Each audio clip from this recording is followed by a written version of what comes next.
Hello everyone, welcome to Knox Bedtime Stories. I'm your friend Joey, here with another episode to help you relax, feel safe, and fall asleep. It is 11:15 p.m., and today I'm going to be reading you some super chill poems that I handpicked. Most of these paint beautiful pictures of snowy woods and other nice backdrops like that. Before we get to the stories, I want to read you a quick news story. With all the bad stuff you see on the news that causes anxiety before bed, I have decided to read a good news story. This story is proof to parents that kids do learn lessons from video games, and those lessons can save lives. Boy survives moose attack thanks to World of Warcraft. Hans Jorgen Olsen, a 12-year-old Norwegian boy, recently survived a moose attack by feigning death, just like you learn at level 30 in World of Warcraft. In WoW, feign death is a skill acquired by hunters at level 30 that allows them to take a page from the possum playbook, collapse to the ground, and convince their enemies, who lose all ingrained animosity in the process, that they've died. According to Norwegian site Nettavisen, Hans and his sister apparently enraged one of the local mooses, during a walk in the forest near their home.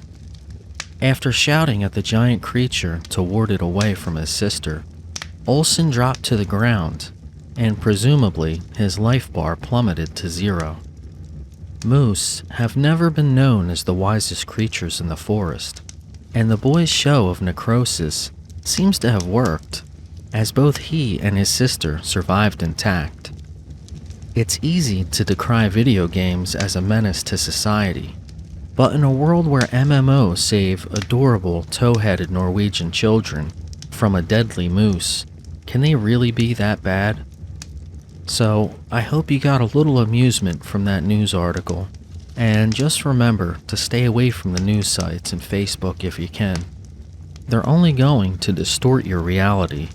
95% of people on this planet are good people, like yourselves. If you want good news, come here and hang with me. Alright, let's get to tonight's stories, or poems. I've set these to relaxing music and this lovely fireplace. If you're not already laying down, please do so now in whatever way is comfortable. And let's begin.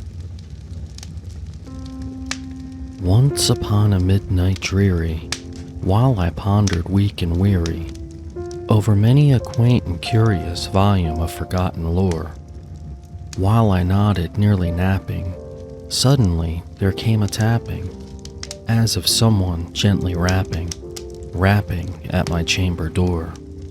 "'Tis some visitor," I muttered, tapping at my chamber door. Only this, and nothing more. Ah, distinctly I remember, it was in the bleak December, and each separate dying ember wrought its ghost upon the floor. Eagerly I wished the morrow, vainly I had sought to borrow from my book surcease of sorrow for the lost Lenore, for the rare and radiant maiden whom the angels name Lenore, nameless here forevermore. And the silken, sad, uncertain rustling of each purple curtain thrilled me, filled me with fantastic terrors never felt before. So that now, to still the beating of my heart, I stood repeating, "'Tis some visitor entreating entrance at my chamber door. Some late visitor entreating entrance at my chamber door. This it is, and nothing more." Presently my soul grew stronger, hesitating then no longer. "Sir," said I, or "Madam, truly your forgiveness I implore. But the fact is, I was napping, and so gently you came rapping, and so faintly you came tapping at my chamber door, that I scarce was sure I heard you. Here I opened wide the door. Darkness there, and nothing more. Deep into that darkness peering, long I stood there, wondering, fearing, doubting, dreaming, dreams no mortal ever dared to dream before. But the silence was unbroken, and the stillness gave no token, and the only word there spoken was the whispered word, Lenore. This I whispered, and an echo murmured back the word, Lenore. Merely this, and nothing more. Back into the chamber turning, all my soul within me burning. Soon again I heard a tapping, somewhat louder than before. Surely, said I, surely that is something at my window lattice. Let me see then what thereat is, and this mystery I explore. Let my heart be still a moment, and this mystery explore. 'Tis the wind, and nothing more. Open here I flung the shutter, when with many a flirt and flutter, in there stepped a stately raven of the saintly days of yore. Not the least obeisance made he, not a minute stopped or stayed he, but with mien of lord or lady, perched above my chamber door. Perched upon a bust of Pallas just above my chamber door. Perched and sat, and nothing more. Then this ebony bird beguiling my sad fancy into smiling, but the grave and stern decorum of the countenance it wore. Though thy crest be shorn and shaven, thou, I said, art sure no craven, ghastly grim and ancient raven, wandering from the nightly shore. Tell me what thy lordly name is on the night's Plutonian shore. Quoth the raven, Nevermore.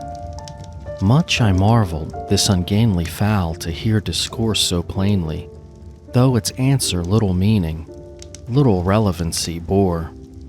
For we cannot help agreeing that no living human being ever yet was blessed with seeing bird above his chamber door. Bird or beast upon the sculptured bust above his chamber door, with such name as Nevermore. But the raven sitting lonely on the placid bust spoke only that one word, as if his soul in that one word he did outpour. Nothing farther than he uttered, not a feather than he fluttered, till I scarcely more than muttered, other friends have flown before. On the morrow he will leave me, as my hopes have flown before. Then the bird said, Nevermore. Startled at the stillness broken by reply so aptly spoken, doubtless, said I, that it utters so its only stock and store, caught from some unhappy master, whom unmerciful disaster followed fast and followed faster, till his songs one burden bore, till the dirges of hope that melancholy burden bore, of never, nevermore. But the raven still beguiling all my fancy into smiling, straight I wheeled a cushioned seat in front of bird and bust and door. Then, upon the velvet sinking, I betook myself to linking fancy unto fancy, thinking what this ominous bird of yore, what this grim, ungainly, ghastly, gaunt, and ominous bird of yore meant in croaking Nevermore. This I sat engaged in guessing, but no syllable expressing, to the fowl whose fiery eyes now burned into my bosom's core. This and more I sat divining, with my head at ease reclining, on the cushion's velvet lining, that the lamplight gloated o'er, but whose velvet violet lining with the lamplight gloating o'er, she shall press, nevermore. Then methought the air grew denser, perfumed from an unseen censer, swung by seraphim whose footfalls tinkled on the tufted floor.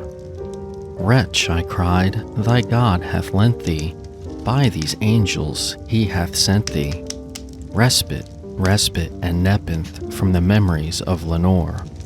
Quaff, O quaff this kind nepenthe, and forgot this lost Lenore.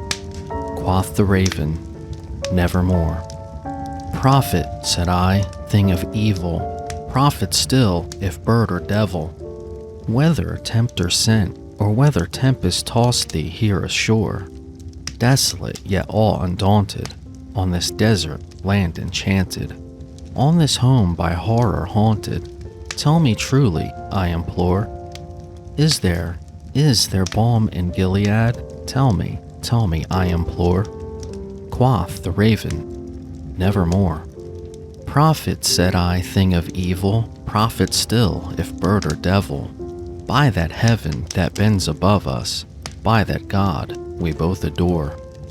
Tell this soul with sorrow laden, if within the distant Aidenn, it shall clasp a sainted maiden, whom the angels name Lenore. Clasp a rare and radiant maiden, whom the angels name Lenore. Quoth the raven, nevermore.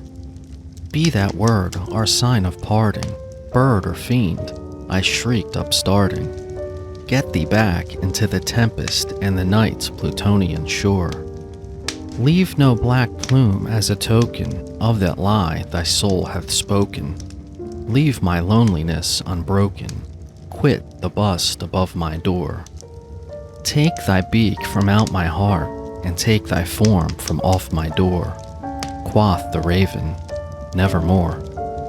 And the raven, never flitting, still is sitting, on the pallid bust of Pallas just above my chamber door. And his eyes have all the seeming of a demon's that is dreaming, and the lamplight o'er him streaming throws his shadow on the floor.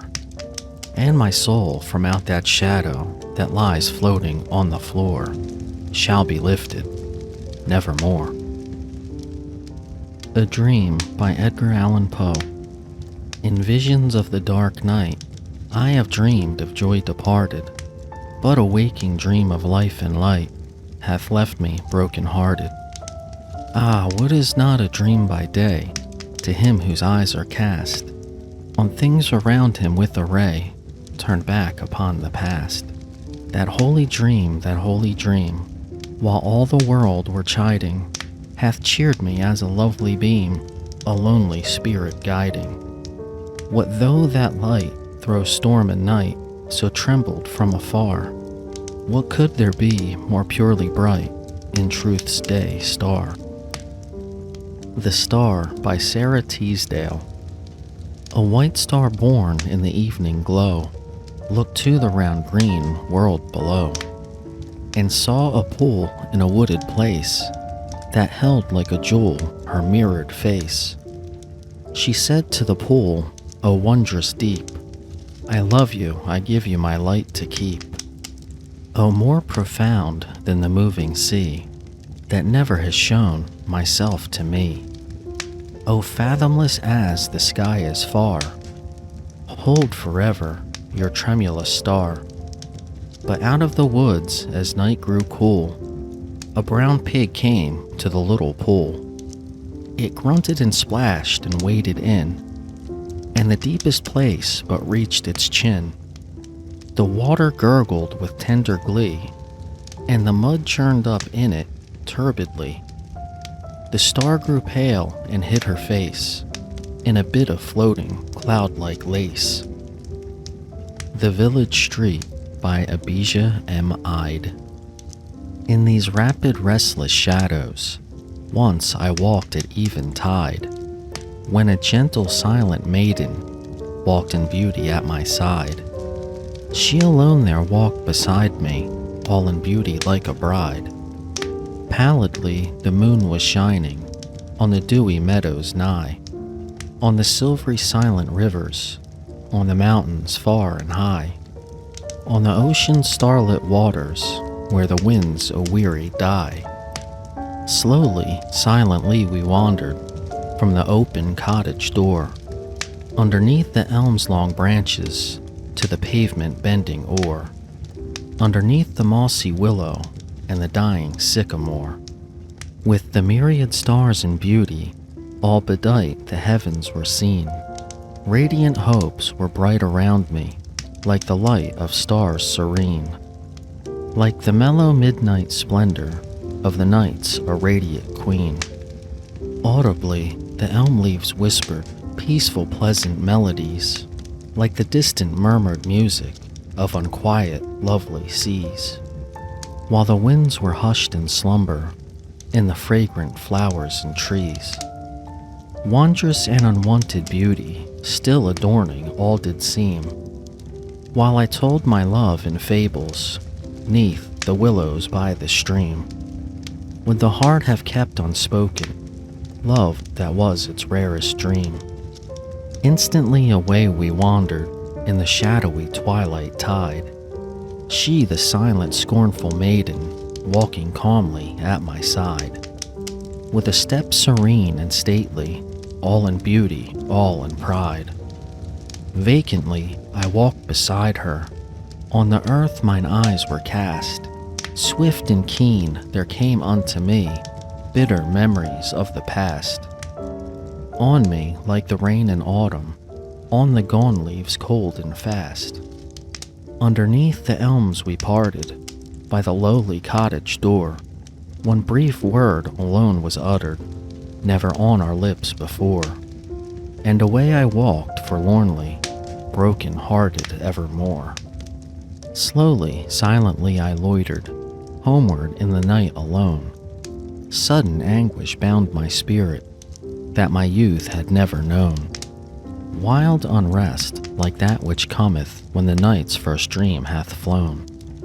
Now to me the elm leaves whisper mad discordant melodies, and keen melodies like shadows haunt the moaning willow trees, and the sycamores with laughter mock me in the nightly breeze. Sad and pale the autumn moonlight through the sighing foliage streams, and each morning midnight shadow of my sorrow seems. Strive, O heart, forget thine idol, and O soul, forget my dreams. Stopping by Woods on a Snowy Evening by Robert Frost. Whose woods these are, I think I know. His house is in the village, though. He will not see me stopping here to watch his woods fill up with snow. My little horse must think it's queer to stop without a farmhouse near. Between the woods and frozen lake, the darkest evening of the year, he gives his harness bells a shake to ask if there's some mistake. The only other sounds the sweep of easy wind and downy flake. The woods are lovely, dark and deep, but I have promises to keep, and miles to go before I sleep, and miles to go before I sleep. The Devonshire Lane by John Marriott.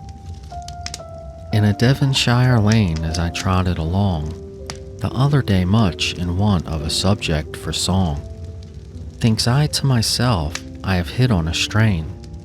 Sure marriage is much like a Devonshire lane. In the first place 'tis long, and when once you are in it, it holds you as fast as the cage holds a linnet. For however rough and dirty the road may be found, drive forward you must, since there's no turning round. But though 'tis so long, it is not very wide, for two are the most that together can ride. And even there 'tis a chance, but they get in a pother, and jostle and cross and run foul of each other. Old Poverty greets them with reticent looks, and Care pushes by them overladen with crooks, and Strife's grating wheels try between them to pass, or Stubbornness blocks up the way on her ass. Then the banks are so high, both to the left hand and right, that they shut up the beauties around from the sight. And hence you'll allow 'tis an inference plain that marriage is just like a Devonshire lane. But thinks I too, these banks within which we are pent, with bud, blossom, and berry, are richly besprent, and the conjugal fence which forbids us to roam looks lovely when decked with the comforts of home. In the rock's gloomy crevice the bright hollow grows, the ivy waves fresh over the withering rose. The ivy waves fresh over the withering rose, and the evergreen love of a virtuous wife smooths the roughness of care, cheers the winter of life. Then long be the journey and narrow the way, I'll rejoice that I've seldom a turnpike to pay, and whatever others think, be the last to complain, though marriage is just like a Devonshire Lane. In Possum Land by Henry Lawson. In Possum Land the nights are fair, the streams are fresh and clear, no dust is in the moonlit air, no traffic jars the ear. With possums gambling overhead, 'neath western stars so grand. Ah, would that we could make our bed tonight in Possum Land. A Landscape by Charles Baudelaire. I would when I compose my solemn verse, sleep near the heaven as do astrologers, near the high bells and with a dreaming mind, hear their calm hymns blown to me on the wind. Out of my tower with chin upon my hands, I'll watch the singing, babbling human bands, and see clock towers like spars against the sky, and heavens that bring thoughts of eternity. And softly through the mist will watch the birth of stars in heaven and lamplight on the earth, the threads of smoke that rise above the town, the moon that pours her pale enchantment down. Seasons will pass till autumn fades the rose, and when comes winter with its weary snows, I'll shut the doors and window casement tight, and build my fairy palace in the night. Then I will dream of blue horizons deep, of gardens where the marble fountains weep, of kisses and of ever-singing birds, a sinless idol built of innocent words. And trouble knocking at my window pane, and at my closet door shall knock in vain. I will not heed him with his stealthy tread, nor from my reverie uplift my head, for I will plunge deep in the pleasure still of summoning the springtime with my will, drawing the sun out of my heart, and there with burning thoughts making a summer air. A Song in the Night by George MacDonald. A brown bird sang on a blossomy tree, sang in the moonshine merrily. 3 little songs, 1, 2, 3, a song for his wife, for himself, and me. He sang for his wife, sang low, sang high, filling the moonlight that filled the sky.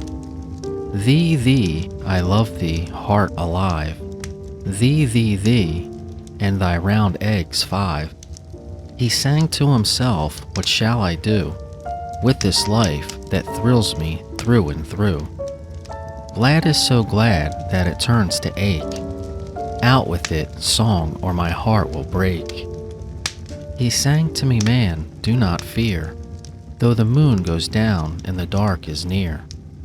Listen my song and rest thine eyes. Let the moon go down that the sun may rise. I folded me up in the heart of his tune, and fell asleep with the sinking moon. I woke with the day's first golden gleam, and lo, I had dreamed a precious dream. A Party of Lovers by John Keats. Pensive they sit and roll their languid eyes, nibble their toast, and cool their tea with sighs, or else forget the purpose of the night, forget their tea, forget their appetite. See, with crossed arms they sit, ah, happy crew. The fire is going out, and no one rings for coals, and therefore no coals Betty brings. A fly is in the milk pot, must he die by a humane society? No, no, Mr. Werder takes the spoon, inserts it, dips the handle, and lo, soon the little straggler saved from perils dark across the tea-board draws a long wet mark. Arise, take snuffers by the handle. There's a large cauliflower in each candle. A winding sheet, ah me, I must away to number 7, just beyond the circus gay. Alas, my friend, your coat sits very well. Where may your tailor live, I may not tell. Oh, pardon me, I'm absent now and then. Where might my tailor live? I said again. I cannot tell, let me no more be teased. He lives in Wapping, might live where he pleased. The Musical Ass by Tomás Oropeza. The fable which I now present occurred to me by accident, and whether bad or excellent is merely so by accident. A stupid ass this morning went into a field by accident, and cropped his food and was content, until he spied by accident a flute which was some oblivious gent had left behind by accident. When sniffling it with eager scent, he breathed on it by accident, and made the hollow instrument emit a sound by accident. Hurrah, hurrah, exclaimed the brute, how cleverly I play the flute. A fool in spite of nature's bent may shine for once by accident. Thank you all for listening. I put a ton of time into these episodes, so if you found the podcast helpful, please subscribe and leave me a kind review on iTunes. I wish you all a wonderful night's sleep and a happy, peaceful life. Good night.